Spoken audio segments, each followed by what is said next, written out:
sekalian. Bagaimana ya sekarang ini sesuai permintaannya Pak Ian, saya untuk supervisi kegiatan pembelajaran kelas Pak Ian. Hari ini saya coba untuk Pak Ian, tapi sebenarnya tidak ada observasi kelas. Yang pertama yang menjadi pertanyaan saya, bagaimana pembelajaran hari ini?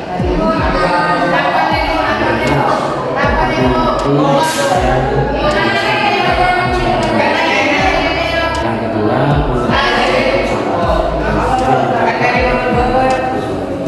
ada tiga ya. Nanti di kelas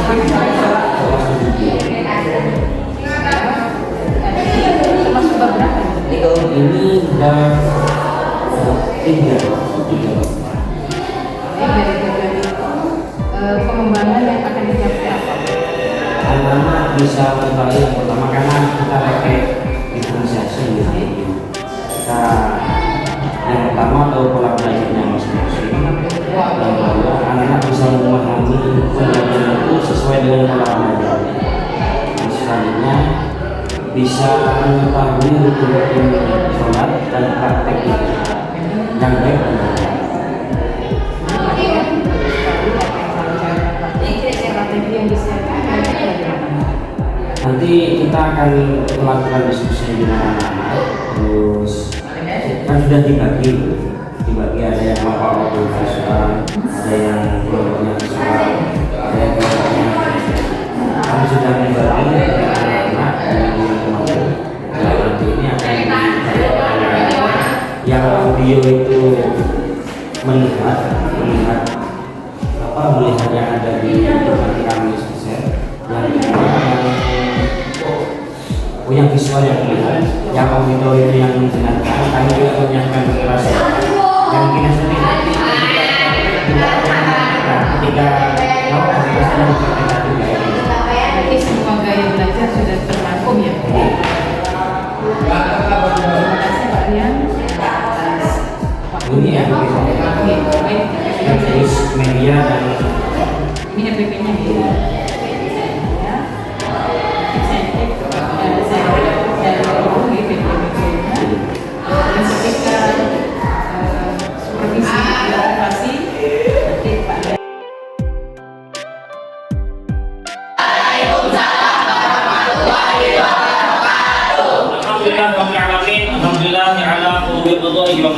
Assalatu wassalamu ala rasulillah sayyidina Muhammad ibn Abdullah wa la hawla wa la quwwata illa billah la nabiyya ba'da.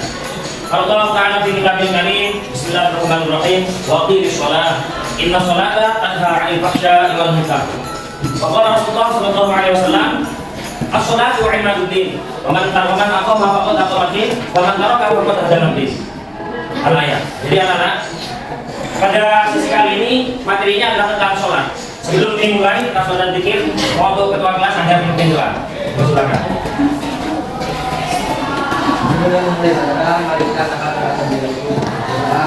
Bismillahirrahmanirrahim. Raditu billahi rabban wa bil islami dinan wa bi Muhammadin nabiyyan wa rasulan.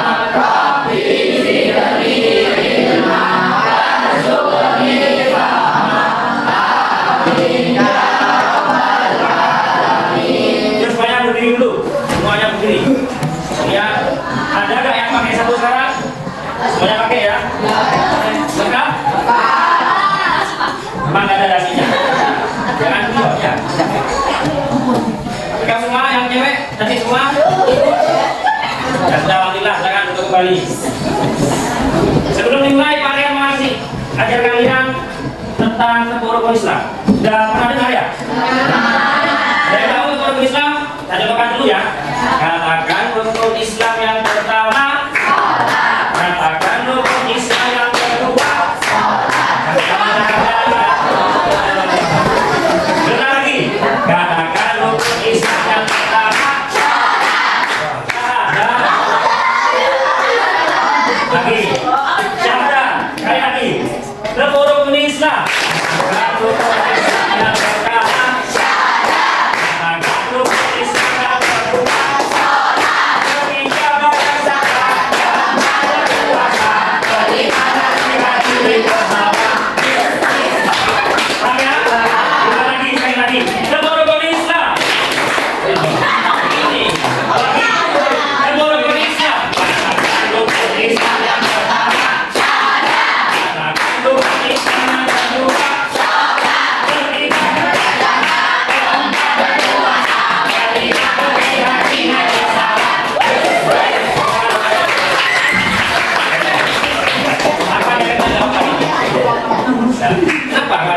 Ada rasa. Oke, sebelumnya kita mulai, kita sudah semangat. Yang kedua, kalian ingin kalian semuanya fokus, tegakkan badannya. Ikuti instruksi dari saya ya. Semua pejamkan mata. Ya, pejamkan mata. Tarik nafas dari hidung dalam-dalam. Jangan berkepala.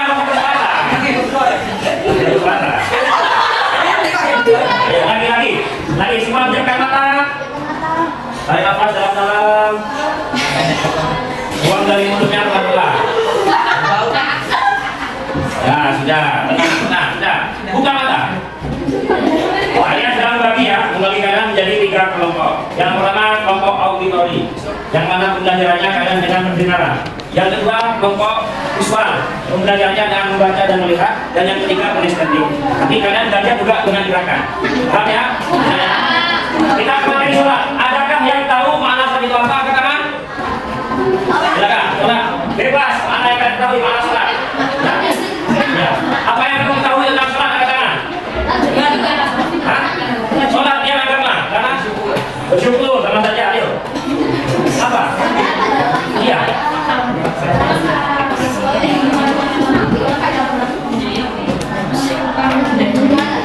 Mengajukan dan mengajukan dan berdoa.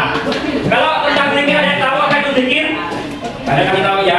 Zikir itu mengingat Allah, mengagungkan nama Allah, membesarkan nama Allah. Jadi dengan zikir kita bisa benar-benar tahu bagaimana keesaan Allah. Kita benar-benar bisa berpikir. Kita benar-benar bisa merasakan keagungan dan kebesaran Allah. Tentang sholat tadi, betul yang dikatakan oleh siapa tadi? Apa tadi? Bahwasanya sholat itu adalah yang agama. Seperti yang disampaikan oleh Rasulullah, as-sholatu imaduddin. Sholat adalah yang waman Allah dan Allah matin. Barang siapa yang mendirikan sholat, berarti yang mendirikan waman Allah dan matin. Dan barang siapa yang meninggalkan sholat, berarti dia melakukan agama. Apa katanya? Oke, kalian jangan lagi ya. Ini nanti yang visual bisa melihat ini juga, lihat ke LCD. Terus teman-teman yang auditori bisa mendengarkannya. Nanti pakai HP-nya kalian yang paling bagus. Ini 3.600 ini. Belum lunas tadi.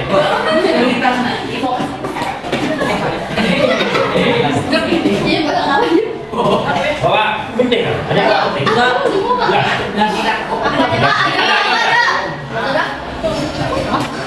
Sini tonton siapa? Apanya?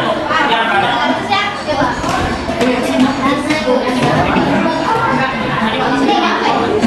Sebelum kita melaksanakan tugas kelompok masing-masing, silakan kalian lihat dulu apa yang akan kalian sampaikan ada kalian ada di LCD, perhatikan. Nanti silakan kalian diskusikan, kemudian tunjuk 5 orang untuk perwakilan 5 orang untuk mempresentasikan doa.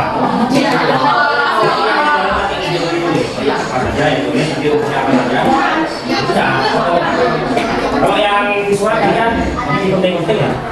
Apa namanya? Senang rukun soalnya apa saja? Ini ada yang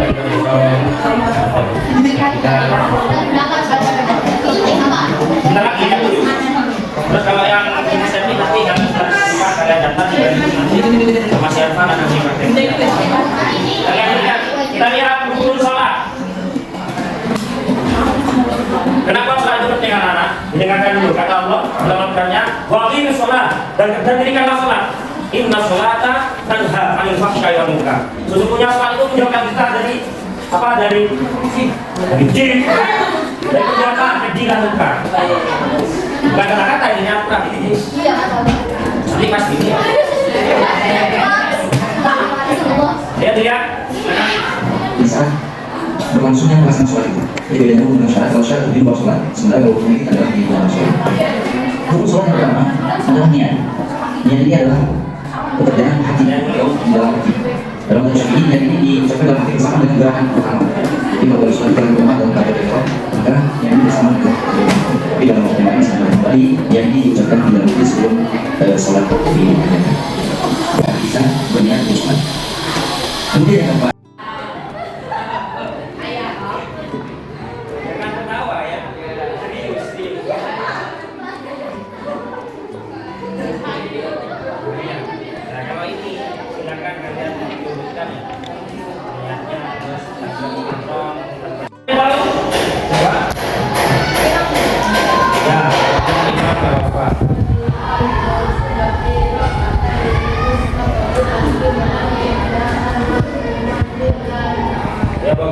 Yang kedua, mungkin ada yang tahu niat sholat duhur angkat tangan sendirian. Silakan.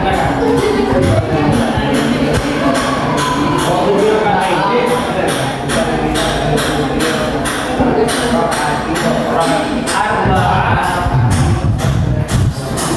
Adaan lan asar. Silakan. Jadi makmum.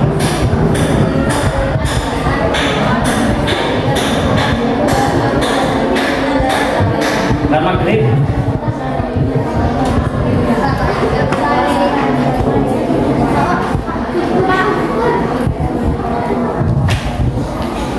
Silakan Alfan. Apa? Apa? Lihat sholat isya menjadi imam. Fardal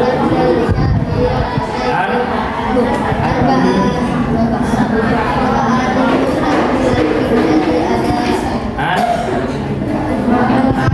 imam. Ya bagus, Bu.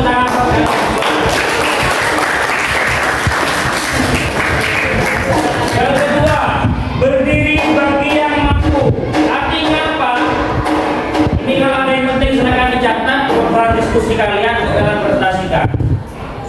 Berdiri bagi yang mampu. Sekalipun kalian nanti kecelakaan kakinya sakit, wajib sholat boleh dalam keadaan duduk. Kalau sakit berbaring, boleh sholat dalam keadaan berbaring. Artinya tidak ada alasan untuk kita tidak sholat. Paham? Yang ketiga, takbiratul ihram. Allah membaca iftitah hukumnya sunnah. Tapi dalam riwayat tidak pernah Rasulullah meninggalkan iftitah. Tapi hukumnya sunnah, bukan wajib. Hanya saja Rasulullah tidak pernah meninggalkan bacaan iftitah. Yang keempat, bacaan Fatihah. Kelima, rukun dan tumaninah sampai akhir karena sudah paham ya. Nah, ini tumaninah ingin saya jelaskan kembali. Jadi jangan keburu-terburu nanti. Sholatnya kayak tarawih kalian masuk. Ali-ali, Rasulullah ali, ali-ali. Bapak seperti jadi santai saja. Allahu Akbar, subhanallah. Kita baca apa bacaan ruku.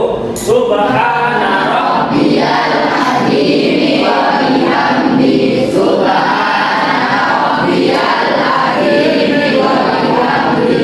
Subhana rabbiyal azim wa bihamdi. Sami Allahu liman hamidah. Itu bacaan apa itu? Bacaan bangun dari ruku. Rabbana mil'us samawati wa mil'ul ardi wa mil'u ma syi'ta min syai'in ba'du. Oke, sekarang silakan kalian diskusikan kelompok masing-masing, lalu tunjuk 5 teman kalian yang menjadi perwakilan masing-masing kelompok.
masing-masing kelompok sudah mempresentasikan hasil dari kerja kelompoknya.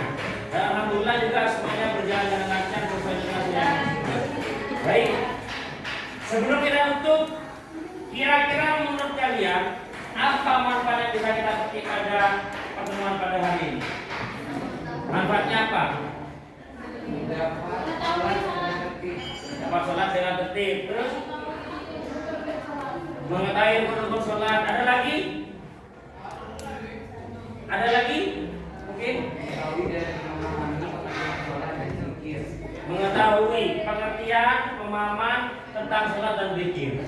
Jadi anak-anak, pada pertemuan hari ini ada 3 hal yang kita lakukan. Yang pertama, kita melakukan segala sesuatunya itu sesuai dengan keahlian kita masing-masing. Yang kedua, kita mempraktekkan apa isi dari rukun sholat maupun zikir itu tersendiri. Dan yang ketiga, kalian menyampaikannya sendiri di depan. Semoga apa-apa yang kita sampaikan pada hari ini menjadi manfaat bagi kita semua. Amin.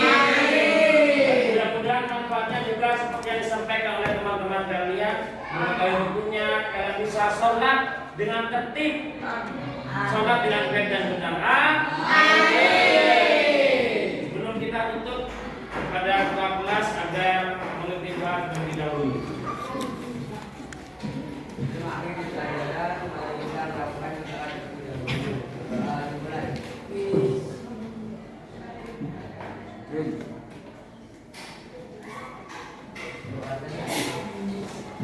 Belum kita pulang, kita tepuk rukun Islam tadi yang tadi. Semuanya harus kompak baru bisa pulang. Tepuk rukun Islam. Katakan rukun Islam yang pertama. Katakan rukun Islam yang kedua.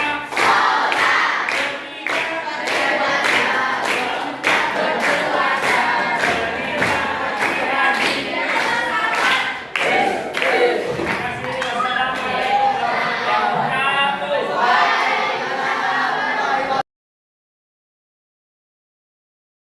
Jadi anak-anak saya suruh melakukan itu langsung praktek, misalkan semacam melakukan itu istilahnya sujud, bukan sujud, bersimpuh meminta maaf dan menyampaikan kepada orang tua, Pak Ibu terima kasih selama ini telah memberikan biaya pendidikan kepada kami, memberikan biaya hidup kepada kami.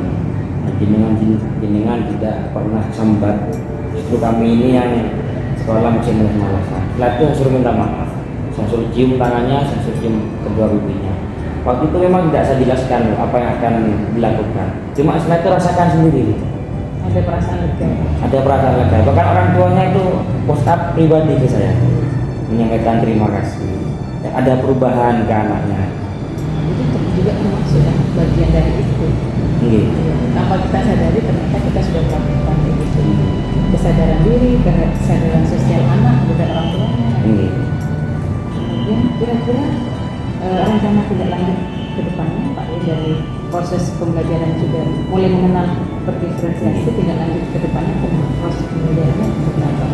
Jadi anak-anak yang sudah sesuai dengan pola belajarnya akan saya terapkan dulu. Bahkan saya harus belajar lebih banyak materi-materi yang lain. Saya akan mencoba terus diterapkan. Karena memang efektif untuk anak. Anak-anak juga senang kemarin. Saya ajak tepuk-tepuk juga, nyanyi juga. Ternyata banyak ya ketika dieksplor ternyata mungkin di bagian ada, di saya belum pernah mencoba. Nah itu bagian dari proses belajar. Dan anak-anak kayaknya aktif semuanya. Aktif anak-anak.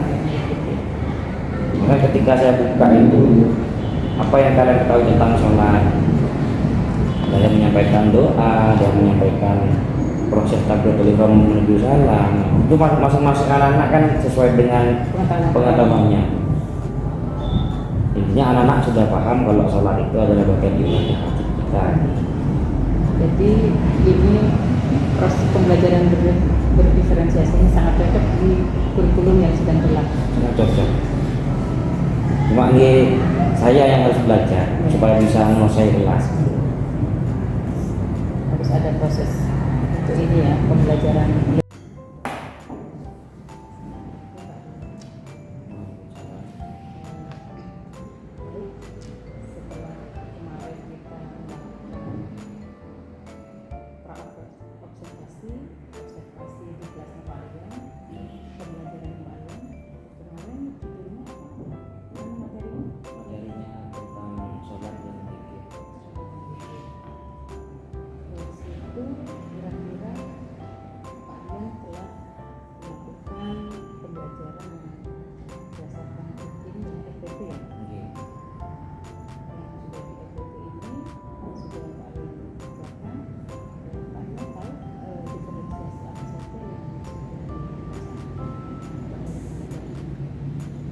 pertama membagi anak menjadi sesuai dengan memiliki gaya belajarnya, audio, kemudian visual dan kinestetik. Kami sudah membaginya menjadi 3 dan berkelompok. Kira-kira apa yang didapatkan Pak ketika Ya alhamdulillah anak-anak itu belajarnya satu lebih tenang, dua lebih tenang, terus lebih memahami karena mungkin sesuai dengan gaya belajarnya gitu. Tidak dipaksakan harus semuanya sama, gayanya belajarnya harus sama, tidak dipaksakan semuanya harus mendengar, tidak dipaksakan semuanya harus melihat. Jadi masing-masing sesuai dengan gayanya. Yang misalkan yang audio kami dengarkan itu kemarin dukun-dukun karena memang gayanya mendengar. Terus yang visual kami perlihatkan dengan gambar juga, kemudian kinestetik kami suruh praktek juga. Dan anak-anak ketika ditanyakan kemudian setelah ditanyakan lagi itu lebih paham. Kita harapnya meningkat lebih 90% lebih bisa memahami. jadi anak lebih banyak melakukan proses pembelajaran? Ini Pak Aryan di situ atau mendampingi apa sebagai bagaimana sih? dia hanya mendampingi. Di awal itu memang membagi, di awal hanya membagi, terus menerangkan sedikit, kemudian anak-anak sendiri yang melakukan pembelajaran. Penerapan di situ. Kemarin sempat ada itu Pak, kayak ada tarik nafas belakang. Oh iya, saya lupa nama KKS apa namanya. Iya, terus itu gimana? Jadi supaya anak-anak tidak jenuh, terus ditenangkan dulu terlebih dahulu, ditenangkan biar nyaman, suruh anak-anak semuanya diam, terus semuanya benar-benar kita tarik nafas dalam-dalam sampai benar menemukan ketenangan. Nah itu lumayan efisien bagi anak-anak.